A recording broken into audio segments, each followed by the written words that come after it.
Illinois' fourth year project pipeline. Nationally, this is our 10th year. So it started at University of Cincinnati in Ohio. And we have now over 10 camps around the country. So it started from one and it's growing. The opportunity for the kids to be exposed to a career like architecture at an early age is extremely important, especially from the standpoint of seeing, or hoping to see, the face of architecture change colors. I thought it was really I thought we just had to be creative, and that's all we had to do, really. There was no restrictions or any limits. We were creative. We had to think big, and we just made it. I think a lot of times in terms of mentorship, people talk about giving back. I think for me, it's been a lot of how much I've gained from knowing these kids and knowing the people that have been involved in Project Pipeline longer than I have. I've gained a sense of passion about my work. I think a lot of times young professionals especially lose themselves in the 9-to-5 grind. And then you come in and you see people who think what you do is absolutely the most amazing thing in the world. And then you fall in love with what you do all over again. It also helps build a bit of confidence as well, because this is for a lot of people in the minority, because a lot of you wouldn't really see a lot of architects like us. So it kind of just builds confidence that you can do more than just whatever the stereotype is. You can do whatever you want pretty much. So during the Project Pipeline Architectural Summer Camp, it's a 4-day camp where every day we focus on a different scale. On the first day, it's the personal scale. So all the students learn how to measure space and how they relate to space themselves. At the end of the day, they conclude by designing their own house. And in the neighborhood scale, the students implement each of the houses, and they essentially create a small master plan by adding amenities and other programmatic spaces that are required to make a thriving, fun neighborhood. And on day 3 is the last of our building days, where we focus on the vertical city or a modern day high-rise. And essentially, the students are paired up into groups of 7 or 8, and together they design and create the tallest high-rise that they can possibly make in a day. Day 4, we do our final presentations, and we just wrap it up and have a good time. Awesome. Well, I like this camp because I didn't know what to expect because I didn't know what this camp was. But when I went there, it was very independent. They just give you your tools and say, okay, make a house, make a neighborhood, make a high-rise. Make it happen. Yeah, and I like that sort of teaching. I've seen a lot of kids, evolve. So it's been very rewarding to see that kind of growth.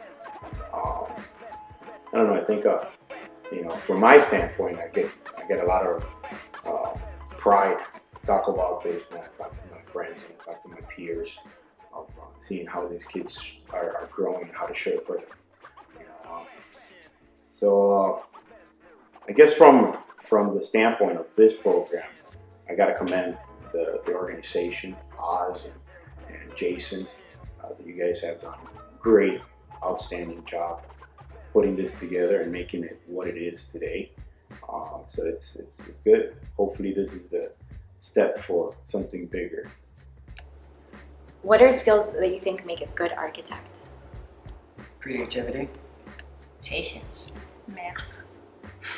Preciseness. Teamwork.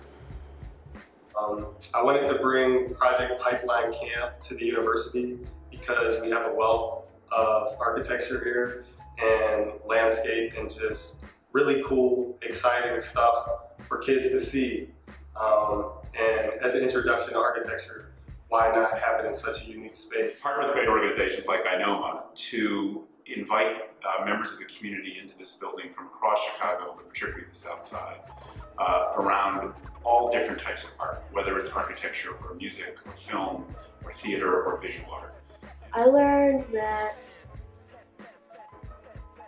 even with the most simple materials.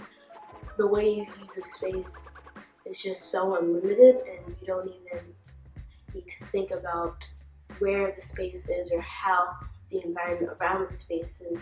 You sort of utilize both the environment and the space to make it an even larger space than you are entitled to. And Cool. That's really what makes space very special.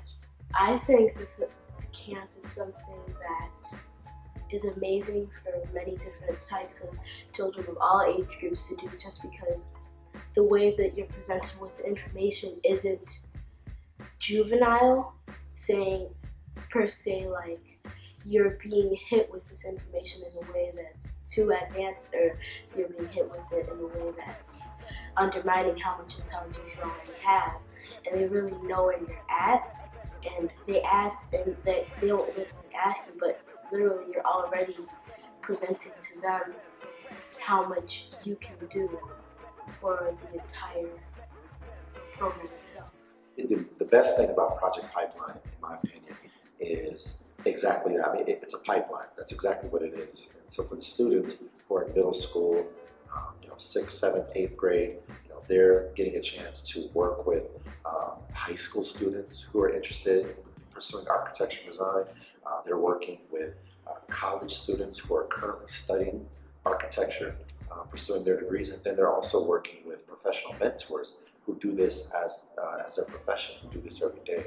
And that's key. That's really, really important for the students, because what it allows them to do is it allows them to see what steps they need to take, right? They can see, they can almost create their own path, and they see that trajectory. And it's very easy to relate to a high school student and see what they're studying, and get some advice and establish that mentor-mentee relationship. And then you have the next step after that with the college students, and then you have the professionals, and it just makes it a little bit more attainable when you can kind of see the steps that's necessary to get to where you want to be. That's critical.